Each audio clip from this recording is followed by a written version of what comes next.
What is going on, everyone? John Pascavage here, and it's a great day because it's time for the first Erie Steelhead trip of the 2023-2024 season. And it's also a special weekend because it's my last weekend as a free man. I'm getting married next weekend. Then the other thing is I'm bringing my father, or my soon-to-be father-in-law, with me. He's come with me fishing once up there, and it was just last year, right? Or what I did my little early season trip in September, and there just wasn't we caught some fish, but there just wasn't really much of anything happening yet. It was kind of just more for something to do, but hoping to get him on some fish as well. But anyway, the season's kind of delayed this year because if you've been following anything, the lake temperature is still 70 degrees. It's just been a very warm summer and kind of warm fall. And it's actually the latest that the lake temperature has been in the 70s. So that's unfortunate. But on the plus side, there's lots of fish stacked up off the mouths. And last night, Thursday night, we finally got a good shot of rain. So I know that the creek's they didn't really get blown out per se, but they came up enough to really get some fish going, kind of color them up. And I'm hearing some good reports and good things up there. So looking to be a good weekend. Can't believe this.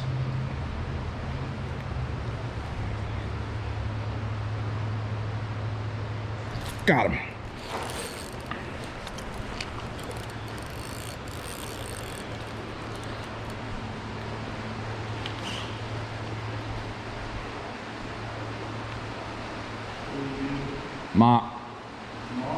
Yep.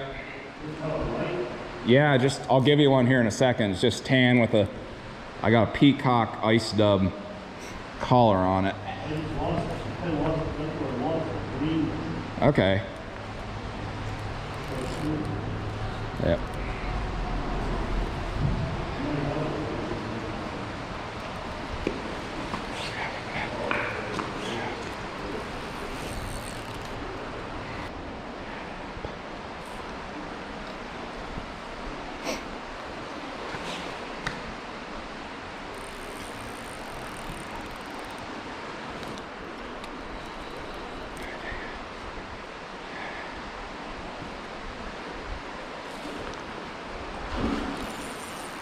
Boy.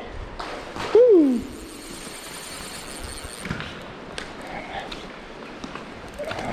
Get around you here. You don't know what he wants to do.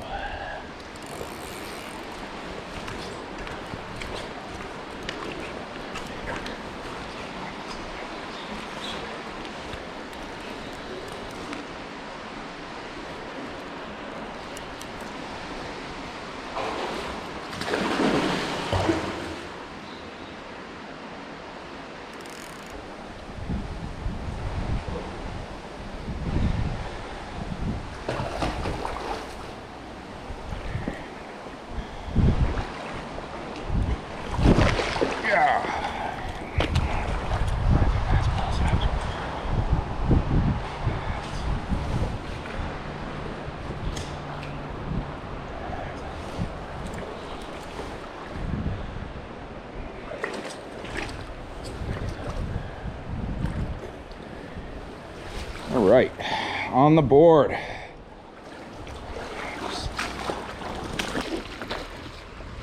You stay down there.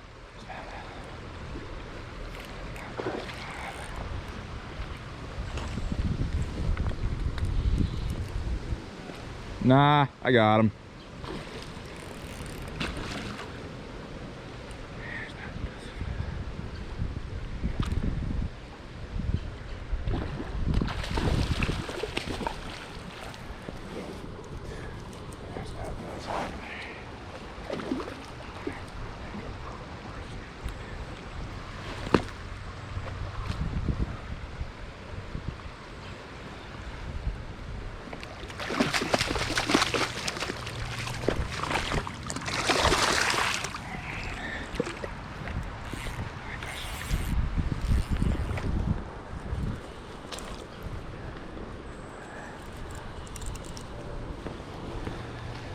There's about a dozen throughout here. There's about a dozen through here. Oh, yeah? Yeah. They're kind of just chasing each other around though.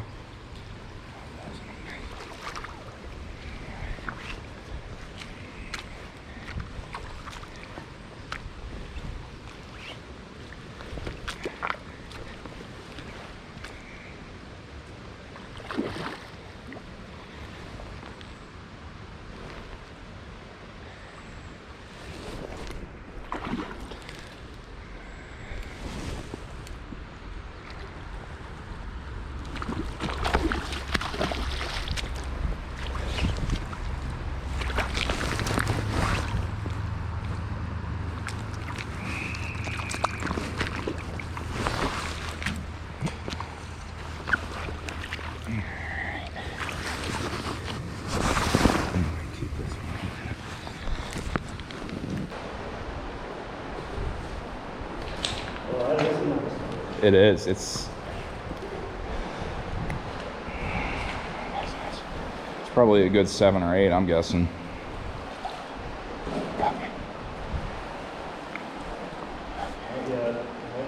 Yeah, he's...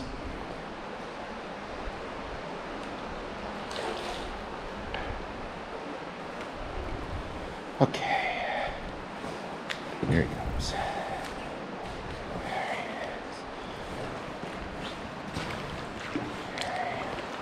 Wow, that is beautiful.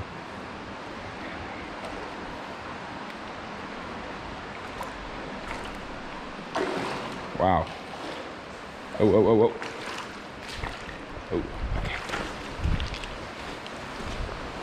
okay. These fresh ones don't quit. Nice. And he's okay. You're starting to wear him out here. Maybe. Okay. Oh.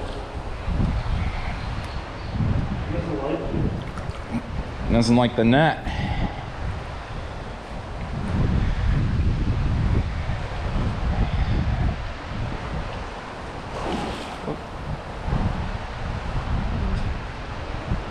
Yeah, okay. There we go.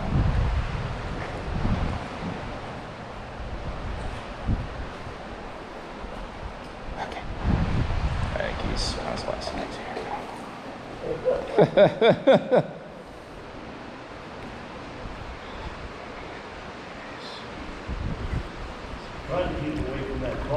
Yeah, that's a... You get him in there, you're gonna have problems. All right, let's see if I can kind of cut him off here. Oh! No! You gotta be kidding me! Close. He was close enough. I touched him with the net. Okay. Count him. Okay, damn it.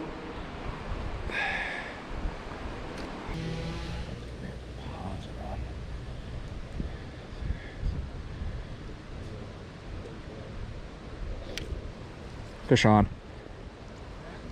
Yep. Did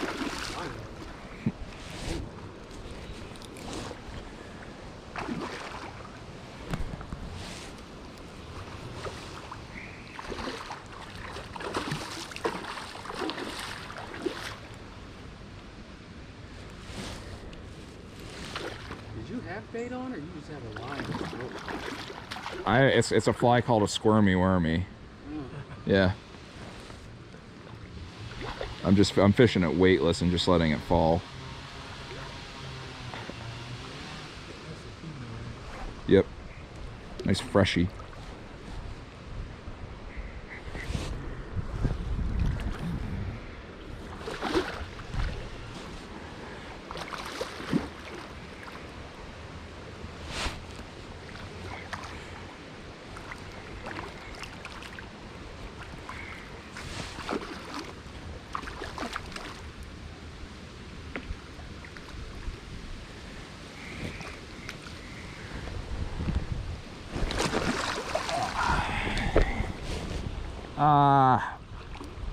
I don't think so. I just don't want to give up.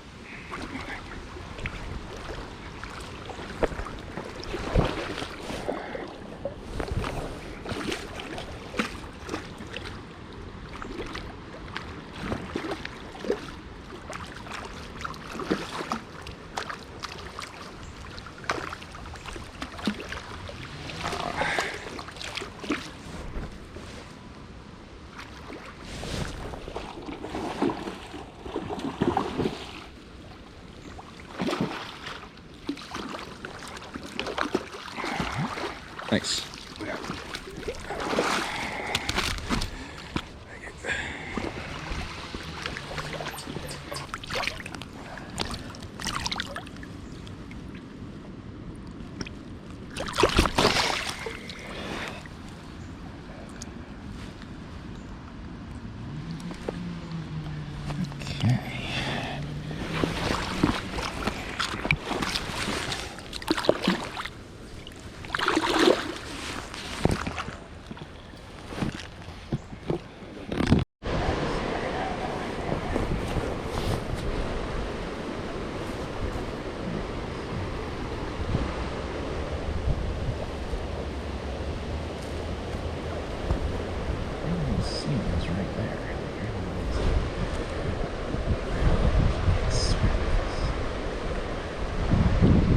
There we go.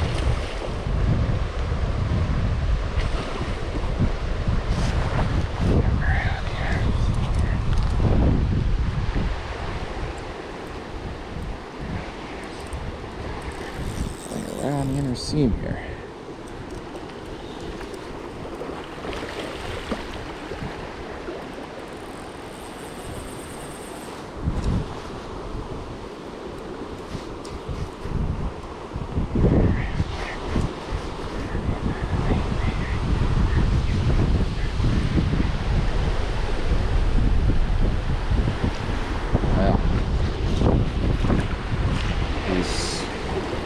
Gonna hopefully he'll just beach himself here.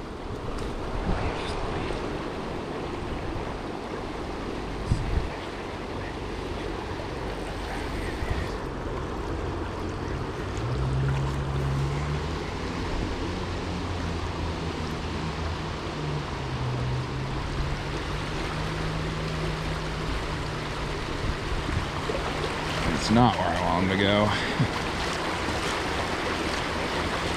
Oh boy.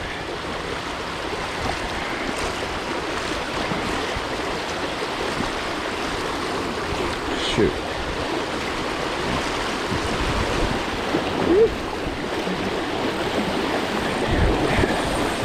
Boy. Coming down.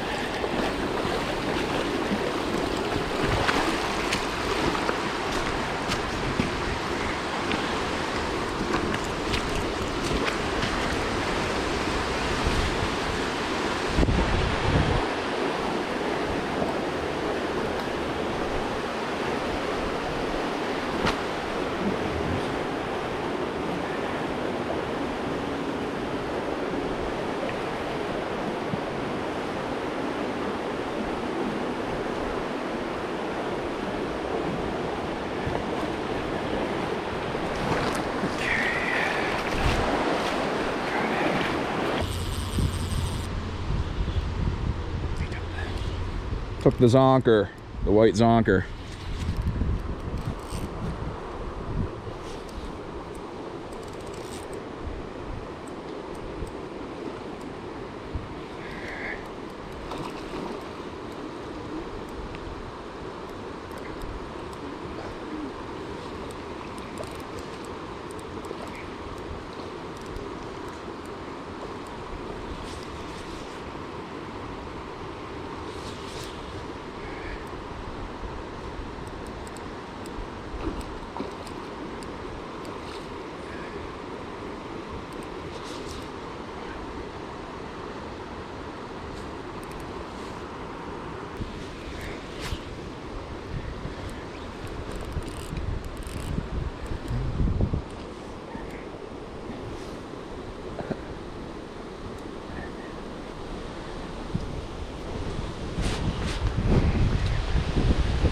Give it up already. What?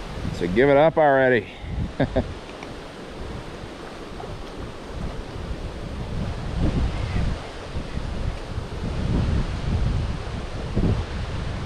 There we go. Okay.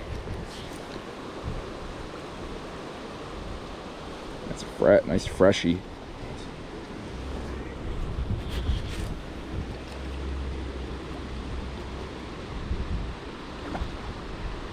All right.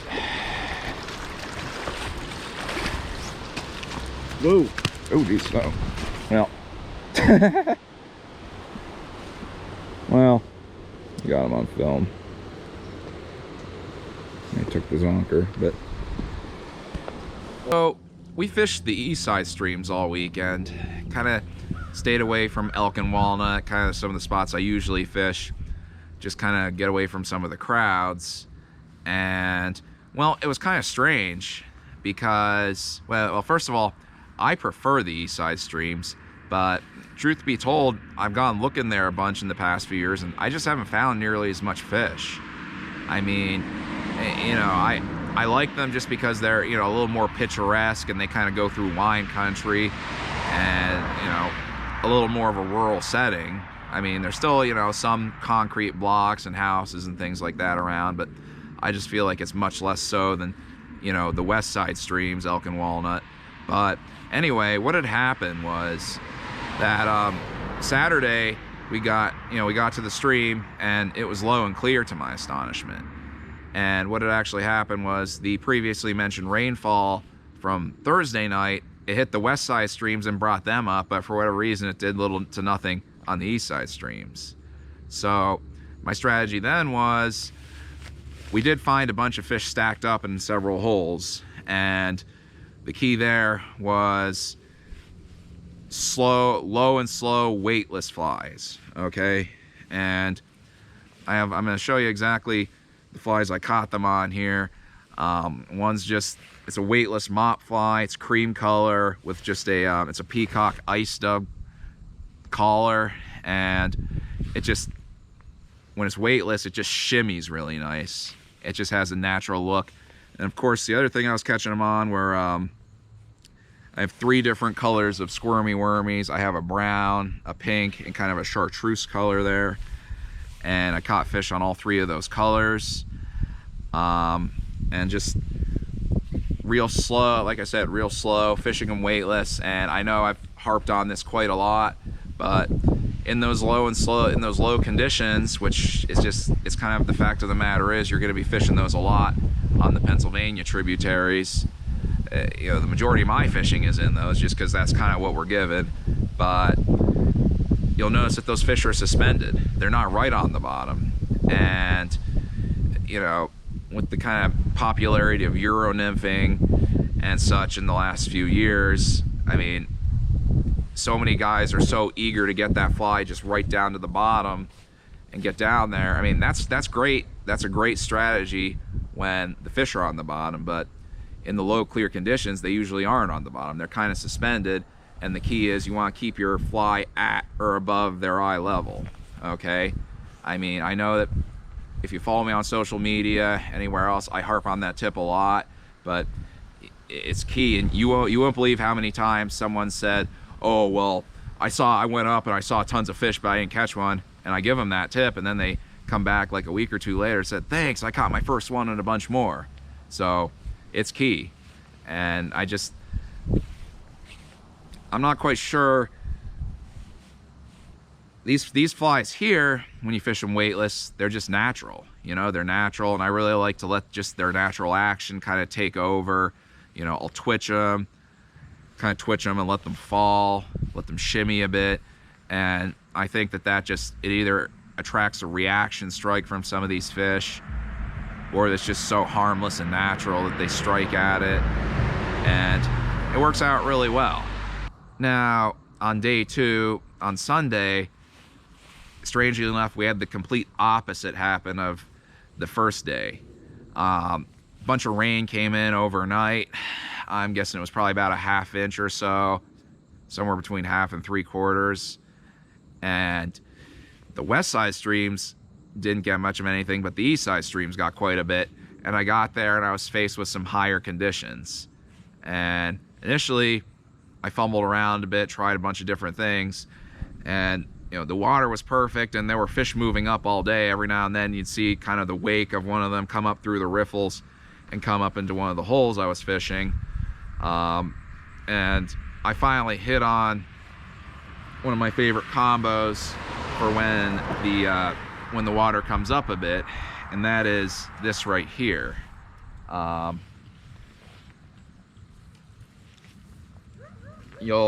if you follow me for any number of years, you'll know that I harp on fishing weightless flies quite a bit.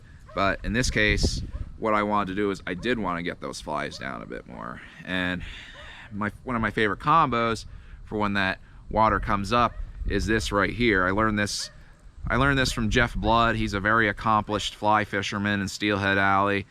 And what this is I tied on his this is his blood dot egg pattern, a chartreuse. On top, it's a tandem rig, and then this is a white death zonker on the bottom, right? And I have that here on, this is a 9-foot 2X leader, and I have that coming down to a tippet ring here. I have a few split shot. This is about, a little less than a foot above the first fly, the egg fly here. And then I have about 1.5 foot of tippet tied off of that. I have 2 more. These are size 4, 0.2 gram lead split shot. And the key is just to add enough weight just to get them down so they kind of tick the bottom a little bit. Because, I discussed when it's low and clear and those fish are kind of suspended and feeding upward. Well, when it gets a little muddier, it seems like the opposite's true. Barring a lot of current, they do kind of hug the bottom and feed a bit more. So you do want to get them down into that, more flowing water. But yeah, anyway, I have those 2 split shot above each fly. And also you'll notice that I've spaced them out a bit. I don't just have them together. And the reason for that is twofold. Number one, it does get them down, but it tends to roll along the bottom rather than just sinking like a rock and kind of getting more hung up. And second of all, that rolling action, to me, it kind of creates a little more of a natural drift when those flies are kind of rolling along the bottom. So that's definitely something I think you should do. And in this case, I don't fish with an indicator that often, but in this case I did, just to really get that good drift. And it's just a thingamabobber. I have that just high enough to really, just to get those flies just on the bottom, okay? Get them on the bottom and mend it to where I want that drift to be like, I want that, when I get that down, I get, I mend it and I get all situated in that department. I want this to be about where I want to feel like I could just cut the line here and it would keep drifting. That's how natural, that's the way I like to think of it, as trying to get my drift to go in that manner. But anyway, I caught multiple fish on this setup, and it was kind of, the rain was kind of coming and going, and it eventually got to the point where there was so much silt in the water, kind of turned it to chocolate milk and really shut the fish down a bit. So after that, we kind of decided to call it a day, come home in the afternoon. But all in all, for how early it is and for how the season's just kind of starting out, I was very pleased with the trip. Definitely gonna get up there once life kind of settles down here after the wedding. Hopefully late October, early November. And I'm looking forward to that. Like I said, this is just the beginning of the season. And also, I want to give a shout out to Flieger's flies. I did not tie either of these flies. I got these in an order from Flieger's Flies. He's based out of, I think, the Slippery Rock, Butler, Pennsylvania area, and he specializes in tying competition style nymphs as well as steelhead. So he did a great job with these flies. He's an awesome guy, and I placed a couple orders with him just because I play and haven't had much of a chance to tie with everything going on. And one of my fly boxes, of course, seems to have been misplaced or lost somewhere in moving. But it is what it is. And he did a great job of filling this order for me, and these flies worked out quite well. And each order he tends to send not only what I ordered, but he also tends to send a bunch of extras. So shout out to him. And I would definitely, if you're looking for some high quality flies, I would definitely look him up and give him an order, get in touch with him, and he'll provide you with a very high quality product. But anyway, I want to thank you all for watching. Remember to like, comment, and subscribe. I appreciate you all, and catch you next time.